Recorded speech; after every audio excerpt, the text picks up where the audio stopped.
And welcome back to Chicago Bulls Insider. Today, we are talking about best fits available for the Chicago Bulls at pick number 12, as the NBA draft is now less than 24 hours away. And so before we go ahead and we jump into it, I first want to remind you to slam dunk on that subscribe button, just like Modest Mazzella's slam dunks in games. And so in exchange for slamming on that subscribe button, I'm going to give you nothing but daily content around the Chicago Bulls. So make sure that you hit that like, you hit that subscribe, and you join the Chicago Bulls Insider family as we talk nothing but Chicago Bulls basketball. And so with that being said, let's go ahead and let's jump into it. We're talking about players that would be the best fit for the Chicago Bulls at pick number 12. And so this is in no particular order, just throwing out some of my favorite prospects that I have covered thus far. And a lot of these players have been talked about and linked to the Chicago Bulls in some shape or fashion. And so let's start with CMB. So Colin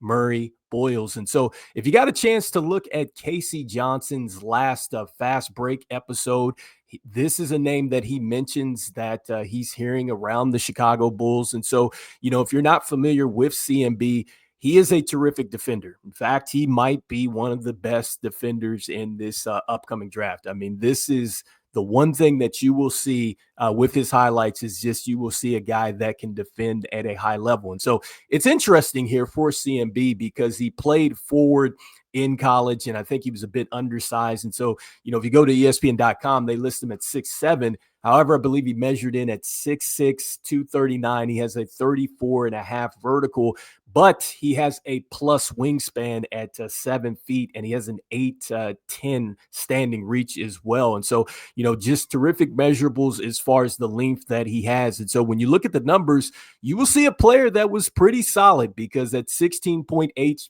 points per game, 1.5 with the steals, 1.3 with the blocks, 8.3 with the rebounds, 2.4 with the turnovers, and 70.7% from the free throw line. Just shot 26.5% from three and 58.6 from the field. And so, some of the keys with him is I think that when you're looking at him offensively, I think he's terrific out of the pick and roll. I think he understands exactly when to come off the screen and make himself available with the roll. I think he's terrific as far as his hands and the catch radius. And so he's terrific there. And so that would definitely be a good fit with what we have going on with the guard play with Josh Giddey and Kobe White right now. And so I'm assuming that both of those guys will still be with the Chicago Bulls, along with Lonzo Ball too. So I think he would be a terrific fit there.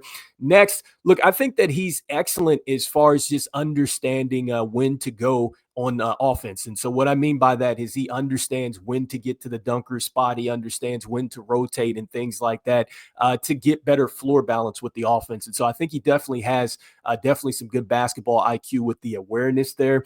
The next thing is just the high motor. And so the high motor for sure shows up defensively, but man, it does show up on the offensive end as well because he likes to play physical. He will go through the defense. And so that is going to lead to some of the things that we're going to talk about with his weaknesses here in the moment. But he is definitely not a player that is going to shy away from the contact. And you just love the energy and the effort that he gives you. Now, as far as a playmaker, it's pretty basic. I mean, this is a guy that's going to come off the pick and roll and definitely maybe punish the defenses with the short roll. I think he's pretty good with the skip passes and stuff like that.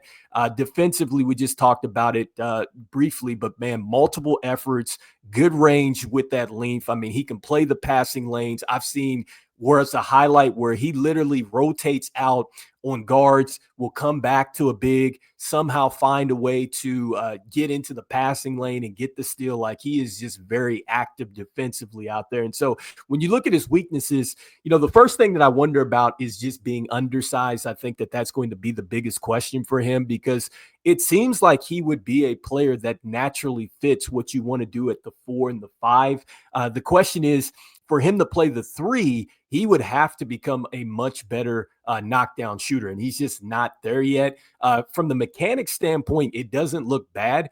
He does shoot it left-handed, and so very solid that way, and I think that actually helps him too when he's getting crafty under the basket with his he has like a pretty nice 6-foot game where it's like a little turnaround hooks and stuff like that, and so I could see where that's definitely going to be something that would play in a factor at the next level offensively for him. But as far as, just the undersize and like the physicality that he likes to play with, it's like, will that translate against bigger NBA defenders, also too against the NBA speed that he's going to face? And so I think that that's really the biggest question for him. But other than that, like, you cannot fault him for the effort that he's going to give you. And I've said this before, you sometimes have to take just the will over the skill, because I think if you have the will and you want to be great, eventually that skill level will get there. And he seems like a player that will reach for that potential. And so he could be a good fit for the Chicago Bulls, especially when you're talking about really helping this team defensively, because they absolutely need somebody that's going to play some defense. And so next up, the next player that definitely I would like for the Chicago Bulls to take a look at, and I think that this would be a bit of a stretch for me, especially at pick number 12, but I just want to mention this out there. So this is my reach player here, but it would be Maxima Raynaud. And so he is a center out of Stanford, and I just love his game. I think that when you're talking about a guy that's just maybe NBA ready, I feel like that for sure that's what you get with Raynaud. And so 7 feet, 236. He's got a 9.2 standing reach. And I just see a player that just got progressively better from his first year in college all the way out to this last season that he played. And so he's a little bit older of a prospect, but again, man, you're talking about solid numbers. Great, I think, just feel for the game. He can knock down jumpers. He can also get a little crafty inside as well. And I just think that as far as his handle is concerned, I think he has a solid handle. He's a good screener. He's got great hands. He's got a terrific passing as well for a big. And so it's just, you wonder with him, can he get the lateral quickness? I think that that's probably one of the biggest questions that I had with him, is going to be the lateral quickness and things like that. Because right now, he looks like a player that's going to be good in drop coverages and things like that. And he knows how to use his length, and he knows how to rotate and things like that. But I think for him to get like a major role, he's going to have to be able to get out on the perimeter and defend a little bit. And so he reminds me of a Quentin Post type of player, maybe a little bit of Brook Lopez. I see that in him as well. So a player that can get out there, stretch the floor, can also get down on the box as well. And so look, solid numbers across the board for him. A guy that averaged 20.2 points per game and shot the three ball pretty well too, at 34.7% from downtown. And so he would be my player that's a reach here at pick number 12. And so next, I want to go into another player that we've talked about a lot here, and that's going to be Derik Queen. And so I think that Derik Queen, we've hit on this a lot with Derik Queen, and I just think that with him, you're just getting a solid big. And I think that he's a guy that I think I could see him really being in the league for a long time if he can just if everything can really translate, because I think that his offense is pretty sharp for the most part. I know he can't necessarily shoot the 3-point shot just like that, but I do like the fact how he's able to attack angles. I do like the fact how he's able to stay on balance and things like that. So it's 16.5 points, 9 rebounds, 52.6% from the field. I definitely would take a chance on that.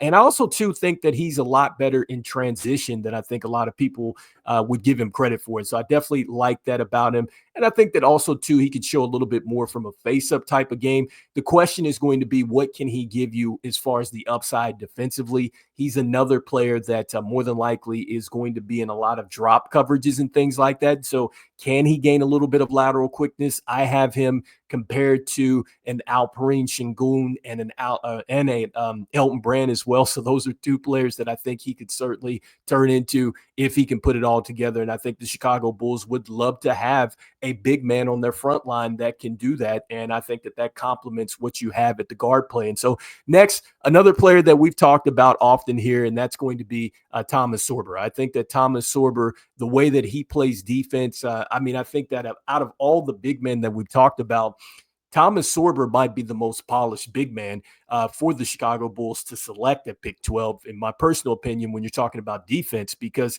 6'10", 225, 14.5 points, 8.5 rebounds, shot 72.4% from the free throw line. But I continue to talk about the fact that this is a player that got steals and blocks and did not foul at a high clip. And so that is going to be very critical when you're talking about getting to the NBA, being able to use your length, being able to impact shots, being able to possibly block shots and things like that, and not draw fouls. Now, we'll see what happens when that translates here to the next level when you're going against, obviously, some more stronger players, faster players, and things like that. But I think that he has good awareness, and I think that you see that time in and time out, really, when you look at the highlights and things like that. And this is a player that he has a solid post play. I think that he's a guy that can face up.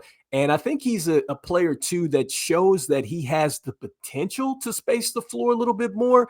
But I do like the way that he's able to take care of business inside. Make no mistake about it. Like, this is a guy that I think that he will take the ball, just back you down and get to his spot and go up. He's a guy that will rotate into the dunker spot and finish with authority. So I like that. He gives you a little bit of nastiness down low. And so I think that that's why it would be an excellent pick, especially when you're talking about the front line for the Bulls. They need that. And I think that they need a little bit of attitude up front. And so the next player that I think would be a good fit here, and a player that is not even slated to be in the green room, I think, and that's going to be Rasheer Fleming. And so I think Rasheer Fleming, he's probably right there with Raynaud as far as maybe a reach player at this point, because he's not invited to the green room. Doesn't mean that he still is not a first-round talent, but I like him a lot. I think that when you're looking at a player that can be a perimeter player, be a 3-and-D type of player, then I think it is Rasheer Fleming. At 6'9", 7'5" wingspan, coming in at 240. His numbers: 14.7 points per game, 1.4 with the steals, 1.5 in the blocks,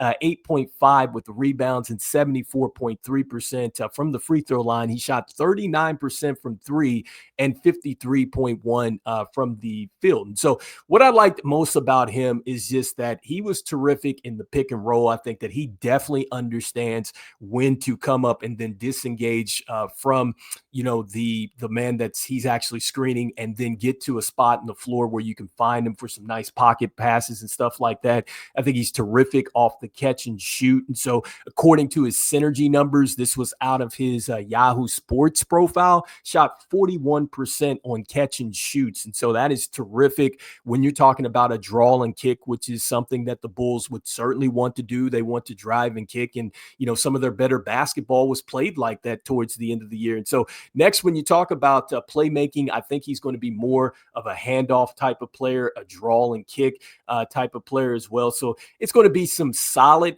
playmaking. It's not going to be anything spectacular. And then defense, man, I think that he has some good quickness, great just lateral efforts and things like that. I think he knows how to use his length. And then as far as like blocking shots and stuff like that, that's going to be interesting if he's able to get blocks at the next level. But he's certainly an active defender. And I think that the question mark for him, can he be more of a creator? Can he get to the mid-range? Can he use his handle to get to the spaces and open it up and just be more than a 3-and-D type of player? But I certainly think that if you're looking to, move past what we have with Patrick Williams, and you're looking for a player that could legitimately come in, play both ends of the floor, and give you that effort, then I do think that it could be Rasheer Fleming, which is why I'm not I wouldn't be mad if the Bulls went ahead and took him. And so the next player that we wanted to talk about here was Asa Newell. So I love Asa Newell a lot, especially when you're talking about a lob threat coming off the bounce. I think that this would be a terrific player for the Bulls to take. Now, I got him at 6'10", 220. I think, his measurements, maybe it could be a little bit lower there, but still 15.4 points, 6.9 rebounds, 1 block a game, 1 steal a game, 54.3% from the field. He shot 29.2 from three, which indicates, man, that there is some possible growth there. I've talked about it with him too as well, that his shot is definitely not broke. I think it's a shot that when you look at the shot mechanics, it has some upside. And so I think that he could definitely be a player that could stretch the floor like that. But as far as getting out in transition and being a big time finisher, it's Asa Newell. I think that he definitely could do that. Got some great hands for you. I think that another thing that with him is he kind of reminds me a little bit of like a Jackson Hayes type of player with the way that he can catch lobs and stuff like that. I also see that, with his length and stuff like that and his good footwork, that he would be a terrific fit for the Chicago Bulls here. And he kind of almost reminds me of a player that could get to like a Khalil Ware type of upside with him. And so that's a name that kind of came to mind just now. So possible, but I like his length. I think that the Bulls do need somebody in the front court here, and I think that he definitely fits in with the play style. And so lastly, one of the players that I don't have up here, but it's Noa Essengue. And so he actually was another player that was listed as a player that the Chicago Bulls could be circling around. This was Casey Johnson in his recent fast break report. And so with him, you're betting on the upside. I mean, I think that this is a guy that can play the forward position, one of the younger prospects. And man, he looks good as far as being an athlete, super fluid, great in the transition. I think he's going to be terrific as far as just pace and play what the Bulls want to do. I think he's a smooth pocket passer.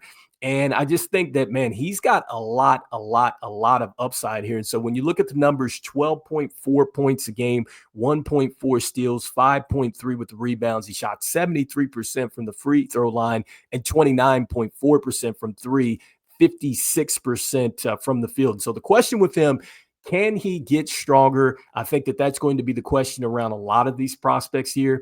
And then also, too, he's going to have to become a better shooter to be more of a floor spacer. But when you're talking about an athlete that just can kind of get up and get going, like he is definitely that type of player that maybe the Chicago Bulls would want to take a chance on. And that's really if you're shooting for the upside. And lastly, I got one more player for you. It's Danny Wolf. And so Danny Wolf, we talked about him before. I feel like that he's kind of the jack of all trades. If you're looking for a center that can go inside and outside, I think the question for him is mainly going to be defensively. Can he be a player that's going to be able to step out on the perimeter and defend a little bit? Because I do like the upside with all the things that he could possibly do. I think at times he definitely looks smooth, and I think he would fit in with what the Chicago Bulls want to do. He certainly would be, I think an upgrade from what you see from Vooch as far as an athletic standpoint. And so can he put it all together? It makes some sense for the Chicago Bulls to take a look at him as well. And so anyway, you guys let me know in the comments here, what do you guys think about the prospects that I have thrown out there? This isn't everybody. This is just some of the prospects that definitely we've covered, and some of my favorite, and some that I think just would really be a good fit here for the Chicago Bulls. But ultimately, nobody knows what AK in this front office is going to do. We're all going to find out together tomorrow during the NBA draft. We will probably be live heading into that pick just to let you know that. So anyway, I'll see you guys on the next one. And as we always say, look, go Bulls, and I will see you guys on the next one. All right, peace.